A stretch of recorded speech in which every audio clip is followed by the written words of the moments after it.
नमस्ते मित्रों। निधि रूल्स जो हम देख रहे हैं उसमें टोटल 24 रूल्स है। उसमें से 19 रूल हमने इसके पहले देखे हैं, 1 से लेके 19 तक। आज बात करेंगे रूल 20 के बारे में। ये रूल 20 जो है वो बेसिकली प्रूडेंशियल नॉर्म्स के बारे में इसमें चर्चा की हुई है।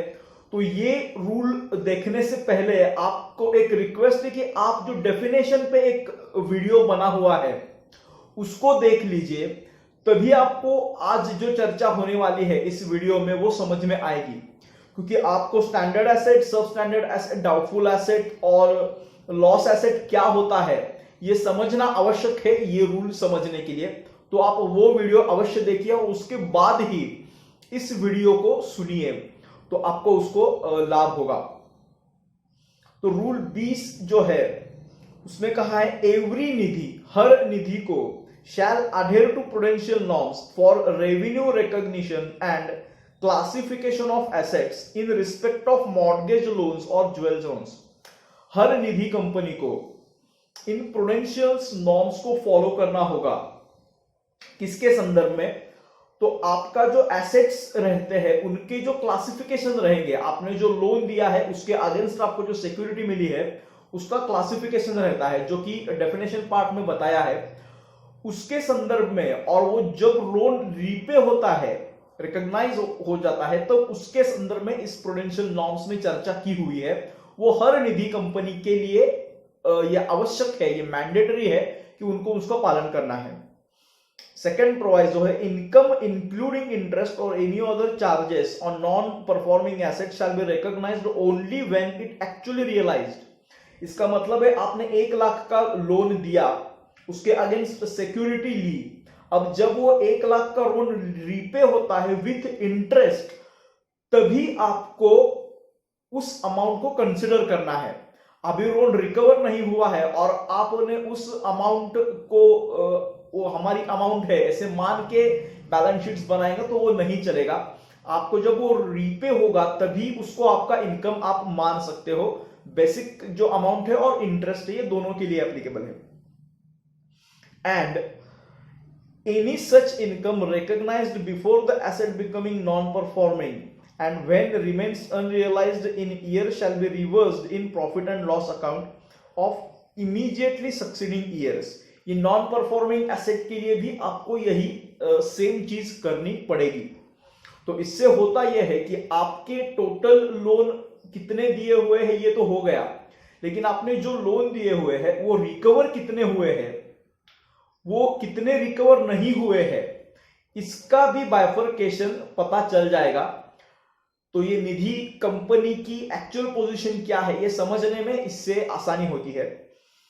Third proviso in respect of mortgage loans the classification of asset and provision and the provision required shall be as under. जो भी कैटेगरीज है एसेट्स के, जब आप लोन देते हो तब तो उसके कैटेगरीज बनाए हैं। अगर वो लोन रिकवर नहीं होते तो कितने परसेंट की प्रोविजन आपको उसके अगेंस्ट करनी है आपके बैलेंस शीट में, उसका चार्ट दिया हुआ है। स्टैंडर्ड एसेट नो प्रोविजन क्योंकि वो रिकवर होता ही है। सब standard asset 10% of aggregate outstanding amount, जितनी भी अमाउंट आउटस्टैंडिंग है सब स्टैंडर्ड एसेट की कैटेगरी में आने वाली, उससे 10% आपको प्रोविजन करके रखनी पड़ेगी। Doubtful assets 25% of aggregate outstanding amount, जितनी आउटस्टैंडिंग है उससे 25% आपको प्रोविजन करनी होगी आपके बैलेंस शीट में। Loss asset 100% of the aggregate outstanding amount. Loss asset इस कैटेगरी में जो भी लोन्स आते हैं उसके लिए आपको 100% प्रोविजन करनी होगी। तो ये ध्यान में रखिए कि आपके एसेट्स लॉस या डाउटफुल या सब स्टैंडर्ड में ना जाए, वो सभी स्टैंडर्ड एसेट रहे। इसके लिए आपको लोन देते समय प्रिकॉशन लेना है। सिक्योर्ड हमें लोन ही हमेशा देना है। तो आप समझ में आ सकते हो कि निधि कंपनी को सिक्योर्ड लोन क्यों देना है। उसके इंटरलिंक्स बहुत है। उसका अनसिक्योर्ड लोन देते हो तो सीए सर्टिफिकेशन में प्रॉब्लम आएगा। तो ऐसी बारीक चीजें भी उसमें बहुत है, तो वो आपको जैसे रूल्स है वैसे आपको फॉलो करना है। प्रोवाइडेड दैट निधि में make provisions for exceeding the percentage of specific year. यहां पे जो परसेंटेजेस बोले हैं उससे ज्यादा प्रोविजन आपको करना है, जहां पे 10% बोला है वहां पे आपको 30% करके रखना है प्रोविजन, तो आप कर सकते हो, ज्यादा करने में कोई दिक्कत नहीं है। लेकिन जो भी क्लास में आपका एसेट पर वो लोन की कैटेगरी आती है, उतना प्रोविजन तो मिनिमम आपको करना ही होगा, तो ये अनिवार्य है। The estimated realisable value of the collateral security to which Nidhi has a valid recourse may be reduced from the aggregate outstanding amount if the proceedings for the sale of mortgage property have been initiated by the court। मतलब जो भी security आपने ली है उनका realise, मतलब वो cell करके आप रियलाइज अमाउंट करने आपने शुरू की है, तो वो आप रिड्यूस कर सकते हो। मतलब आप ये आउटस्टैंडिंग में, लेकिन आप सिक्योरिटी अब बेच रहे हो और अमाउंट रिकवर कर रहे हो, तो वो जो रिकवर अमाउंट होती है वो आप अपना इनकम मान सकते हो। अगला जो प्रोवाइजो है रूल 20 का चौथा प्रोवाइजो, वो पहले की जो निधि कंपनीज है 2001 तो उनके लिए ये प्रोविजन है, तो मैं अभी नहीं पढ़ता क्योंकि इसका लिमिट 2017 में पूरा हो चुका है। हम प्रोवाइजो 5th देखते हैं। The notes on financial statements of a year shall disclose. Financial statements मतलब आपका balance sheet notes, profit and loss account, notes to accounts और बाकी के जो ऑडिटर्स रिपोर्ट वगैरह रहते हैं उस स्टेटमेंट में आपको कुछ डिस्क्लोजर्स देने पड़ते हैं। पहला है the total amount of provisions if any two be made on account of income reversal and non performing asset remaining unrealised. मतलब आपने जितने भी प्रोविजंस किए हुए हैं अलग अलग इसमें सब स्टैंडर्ड, स्टैंडर्ड या नॉन परफॉर्मिंग, तो वो आपको कैटेगोरिकली डिस्क्लोज करना होगा। इसी के साथ आपको cumulative amount provided till the previous year, total amount की कितनी ये हुआ है वो भी आपको डिस्क्लोज करना होगा। The amount provided in current year, इस फाइनेंशियल ईयर में कितना प्रोविजन है वो बताना होगा। The balance amount to be provided, और कितना बाकी है उसका भी आपको बाइफरकेशन देना होगा।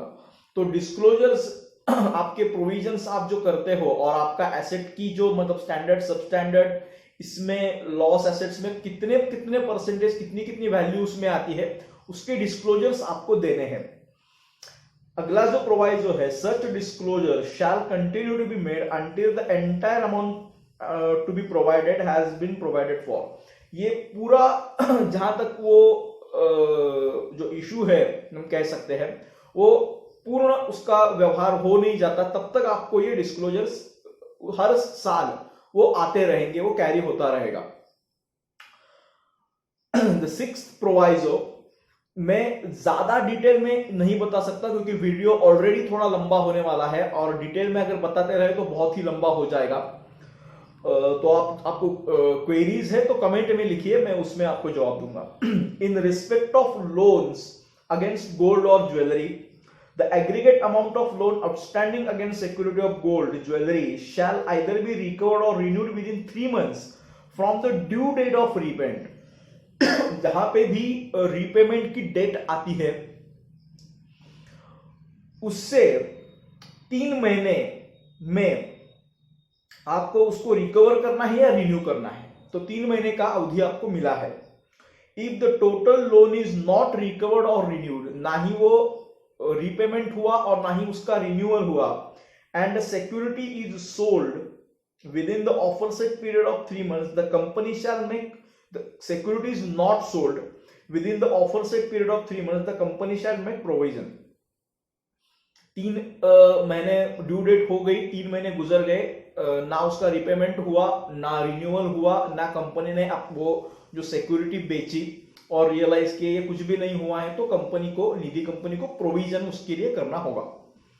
No income shall be recognised on such loans outstanding after expiry of 3 months specified in above और sale of gold jewellery whichever earlier. तो इससे अभी वो इनकम आपका नहीं माना जाएगा क्योंकि उसका रीपेमेंट रिकॉग्निशन कुछ भी नहीं हुआ है।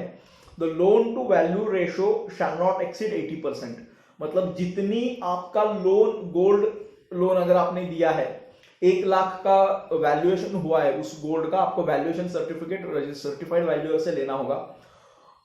1 लाख हुआ है तो 80,000 तक आप लोन दे सकते हो। लोन टू वैल्यू रेशो 80% होना चाहिए।